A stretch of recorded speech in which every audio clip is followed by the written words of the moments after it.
12 नवंबर 2024 देव उठनी एकादशी पर हल्दी के 4 स्वास्तिक सभी को बनाना है। यह उपाय करने से धन संपन्नता समृद्धि सब कुछ आपको मिलता है।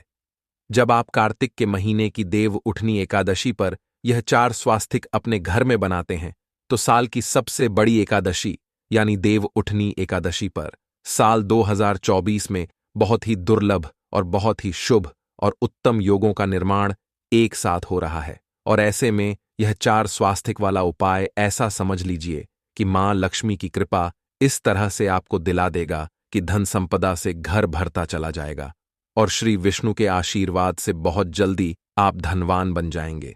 आपके घर में धन सुख समृद्धि सब कुछ आपको मिलेगा और कभी भी जीवन में लौटकर निर्धनता नहीं आएगी। तो साल की सबसे बड़ी एकादशी यानी देव उठनी एकादशी से सभी मांगलिक कार्य की शुरुआत हो जाती है, क्योंकि इस दिन श्री विष्णु 4 महीने की योग्य निद्रा से जागते हैं और इसीलिए यह साल की सबसे बड़ी एकादशी है। अब जो लोग चाहते हैं कि घर में हमेशा सुख समृद्धि आती रहे, मां लक्ष्मी की कृपा बरसती रहे, श्री विष्णु का आशीर्वाद मिलता रहे और हमेशा घर में धन बढ़ता चला जाए, वो लोग तो विशेषक यह स्वास्तिक वाला उपाय करें। जो लोग चाहते हैं ना कि पीढ़ी दर पीढ़ी धन बढ़े, आने वाली पीढ़ियां हमेशा धन सुख समृद्धि जीवन में देखें, कभी भी जीवन में दुख ना आए, कष्ट ना आए, निर्धनता ना आए, तो ऐसा समझ लीजिए 4 स्वास्तिक वाला उपाय कार्तिक के महीने की जो एकादशी होती है, जो कि साल की सबसे बड़ी एकादशी है, इसमें अगर आप यह स्वास्तिक बनाते हैं तो आपके घर में सब कुछ मंगल ही मंगल होता है और आप अपने जीवन में हर प्रकार का सुख आसानी से प्राप्त करते हैं। तो देवनी एकादशी के अगले दिन यानी द्वादशी तिथि को तुलसी विवाह किया जाता है और आप अपने जीवन में अगर चाहते हैं कि मां तुलसी श्री विष्णु का आशीर्वाद आपको मिले और मां लक्ष्मी की कृपा बरसती रहे, तो ऐसा समझ लीजिए यह उपाय रातों रात आपके भाग्य को चमकाए और आपको महाधनी भी बनाएगा। तो इस दिन माता लक्ष्मी और भगवान विष्णु की पूजा की जाती है, मां तुलसी का पूजन किया जाता है। और आपको बता दें कि इस दिन अगर आप कुछ उपाय कर लेते हैं, श्री विष्णु की आराधना कर लेते हैं, तो ऐसा समझ लीजिए कि सभी पाप जो व्यक्ति के होते हैं वह नष्ट हो जाते हैं, हर तरह की समस्याओं का समाधान आपको मिल जाता है और धरती के सभी सुख आपको मिलते हैं और मृत्यु के बाद भी आपको बैकुंठ की प्राप्ति होती है। तो श्री विष्णु ही है जो जीवन में सुख समृद्धि सब कुछ आपको देते हैं। मां लक्ष्मी की कृपा भी मिलती है। जब आप श्री विष्णु को प्रसन्न कर लेते हैं तो देव उठनी एकादशी को बहुत सारी जगह गांव पर प्रबोधनी एकादशी के नाम से भी जाना जाता है। अब देखिए, यही दिन है जिस दिन देवी लक्ष्मी की पूजा करने से सभी मनोकामनाएं पूरी हो जाती हैं। तो जो लोग अपनी मनोकामना पूरा करना चाहते हैं कि जीवन में वो मिल जाए जो चाहिए, तो ऐसा समझ लीजिए कि आज की वीडियो में मनोकामना पूर्ति के लिए भी आपको उपाय बताने वाले हैं। मां लक्ष्मी से जुड़ा हुआ उपाय है जिसे करने से बहुत जल्दी आपकी मनोकामना भी पूरी होगी, क्योंकि मां लक्ष्मी श्री विष्णु के साथ हमेशा होती हैं। जहां श्री विष्णु वहां पर धन की देवी मां लक्ष्मी वास करती हैं। तो चलिए सबसे पहले बात कर लेते हैं 4 स्वास्तिक आपको किस जगह पर बनाना है और किस तरह से बनाना है। तो देखिए, हल्दी आपको यहां पर पिसी हुई लेनी है और हल्दी से आपको 4 स्वास्तिक अपने घर में बनाना है। अब हल्दी जो आपने ली है उसके अंदर थोड़ा सा जल डालेंगे और इसका गाढ़ा गाढ़ा पेस्ट आप बना लेंगे, जिससे कि जब आप स्वास्तिक बनाएं तो अच्छे से आपके स्वास्तिक बन जाएं। अब देखिए, सबसे पहला जो स्वास्तिक आप बनाएंगे वह बनाना है आपको अपने घर के मंदिर में, ठीक है ना। आपके घर का मंदिर चाहे जिस दिशा में भी है, आपको अपने घर के मंदिर की एक दीवार पर हल्दी से सबसे पहले स्वास्तिक बनाना है और ओम नमो भगवते वासुदेवाय नमः ये मंत्र बोलते हुए आपको इस स्वास्तिक का निर्माण करना है।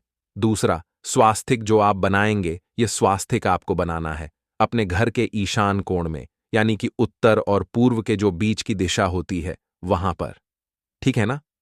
2 स्वास्तिक बना दिए। अब 2 स्वास्तिक जो बचे हैं यह आपको अपने घर के मुख्य द्वार पर बनाना है, यानी आपके घर का जो मेन गेट है वहां पर आप बनाएंगे। 2 स्वास्तिक बाहर की तरफ देखिए। बाहर की तरफ क्यों? क्योंकि जब मां लक्ष्मी आपके घर में आती हैं, श्री विष्णु आपके घर में आते हैं, तो सबसे पहले जो उनके चरण पड़ते हैं, उनकी दृष्टि पड़ती है, वो आपके घर के मुख्य द्वार पर ही पड़ती है। तो बाहर की तरफ हल्दी के 2 स्वास्तिक और एक घर के मंदिर में आपको बनाना है और एक ईशान कोण में।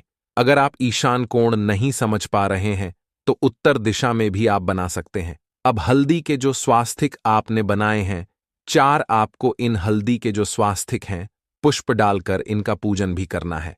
मतलब कोई भी पुष्प आप ले लीजिए, हल्के से आपको स्वास्तिक के ऊपर टच छुआ है उस पुष्प को, और फिर उन पुष्पों को आप अपने घर के मंदिर में रख सकते हैं। ठीक है ना?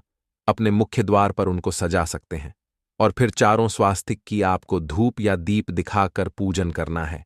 जब आप चारों स्वास्तिक का पूजन कर लेंगे, इसके बाद आपको क्या करना है कि एक दीपक तैयार करना है गोल बाती का, जिसके अंदर आपको एक चुटकी पिसी हुई हल्दी डालनी है और यह दीपक आपको श्री विष्णु के सामने लगाना है, अपने घर के मंदिर में प्रज्वलित करना है और श्री हरि विष्णु से प्रार्थना करनी है कि हमेशा मेरा धन बढ़े, उसमें वृद्धि हो और जितनी भी धन से जुड़ी समस्याएं हैं वह दूर हो जाएं। और अगर नहीं है आपके जीवन में तो आप प्रार्थना करेंगे कि हे प्रभु, कभी मेरे जीवन में, हे श्री विष्णु, हे मां लक्ष्मी, कभी धन संपदा की कमी ना हो और आपकी कृपा ऐसे ही मुझ पर बरसती रहे। अब देखिए, जो स्वास्तिक आपने बनाए हैं यह साधारण नहीं है, क्योंकि जो स्वास्तिक का चिन्ह होता है यह भगवान विष्णु का आसन और मां लक्ष्मी का स्वरूप होता है। ऐसे में आपने मां लक्ष्मी और श्री विष्णु को एक साथ अपने घर में स्थान दे दिया है। तो ऐसा समझ लीजिए कि कैसे फिर आपके घर में धन की कमी आएगी, कैसे आप अपने जीवन में दुखों का सामना करेंगे।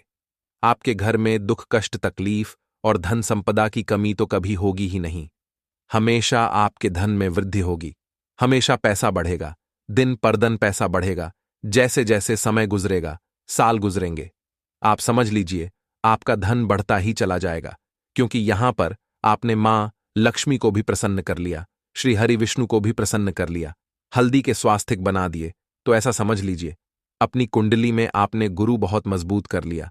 जो लोग गुरु अपना मजबूत कर लेते हैं, गुरु ग्रह, वह तो अपने जीवन में महाधनी बनकर ही रहते हैं।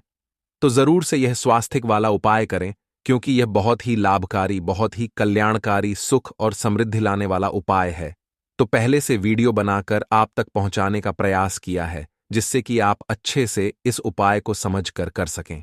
अब देखिए, बात कर लेते हैं जल्दी से दूसरे उपाय की। मनोकामना पूर्ति का कौन सा उपाय है जो मां लक्ष्मी से जुड़ा है, क्योंकि श्री विष्णु हमेशा मां लक्ष्मी के साथ रहते हैं और जिन्हें अपनी मनोकामना पूरी करनी है वह लोग इस उपाय को जरूर करेंगे, क्योंकि यह उपाय जुड़ा है मां लक्ष्मी से और मनोकामना आपकी बहुत जल्दी पूरी होती है जब आप इस उपाय को करते हैं। अब देखिए, मां लक्ष्मी जो है ना, यह सुगंध वस्तुओं से बहुत ही जल्दी प्रसन्न होती हैं। आपको करना क्या है, आपको यहां पर एक इत्र लेकर आना है, इत्र की शीशी, जो कि गुलाब के फूलों का होना चाहिए। ठीक है ना? अब आपको क्या करना है, इत्र जिस दिन की एकादशी है ना देव, उठनी एकादशी, उस दिन आपको मां लक्ष्मी के वस्त्रों पर इत्र लगाना है, एक गुलाब का पुष्प उन्हें अर्पित करना है और 2 लौंग आपको उसी लाल फूल में, यानी जो भी आपने लाल फूल लिया है, ठीक है ना, गुलाब का ले सकते या कोई भी लाल फूल आप ले लें, कोई भी लाल पुष्प ले लें, 2 साबुत फूल वाली लौंग उसके अंदर रखें और मां लक्ष्मी को अर्पित कर दें। उनके सामने घर के मंदिर में आपको रखना है, माता लक्ष्मी के सामने, और इत्र उनके वस्त्रों पर लगाना है। अगर तस्वीर है तो तस्वीर पर भी आप लगा सकते हैं। और इसके बाद आपको क्या करना है, एक देसी घी लगाकर, यानी एक देसी घी का दीपक आपको बनाना है और मां लक्ष्मी के सामने यह दीपक आपको प्रज्वलित करना है। अगर आपको महालक्ष्मी का कोई भी मंत्र आता है तो वह मंत्र भी आप बोल सकते हैं, जैसे कि मां लक्ष्मी का मंत्र है ओम महालक्ष्मी नमः, यह मंत्र आप बोल सकते हैं। अगर आपको मंत्र नहीं आता है तो ऐसे ही आप मां लक्ष्मी का ध्यान कर लेंगे श्री विष्णु के साथ। अब देखिए, जब आपने यह उपाय कर लिया एकादशी में, ठीक है ना, किस दिन, जिस दिन की देव उठनी एकादशी है, सबसे बड़ी साल की एकादशी, श्री विष्णु के साथ मां लक्ष्मी हमेशा होती है। तो जैसे ही आप इस उपाय को करते हैं और मां लक्ष्मी से अपनी मनोकामना कहते हैं, आपको विश्वास नहीं होगा, कुछ समय के अंदर ही अगर सच्ची श्रद्धा से उपाय कर लिया ना, आपकी कितनी भी बड़ी मनोकामना है, कितने भी लंबे समय से अटकी हुई मनोकामना है, जीवन में वो विल नहीं रहा जो आपको चाहिए, एक बार इस उपाय को करना और फिर देखना मनोकामना मां लक्ष्मी कैसे पूरा करती हैं। तो जरूर से आप इस उपाय को करें और इसका चमत्कार देखें। हमारे चैनल पर नए हैं तो लाइक, कमेंट और सब्सक्राइब करें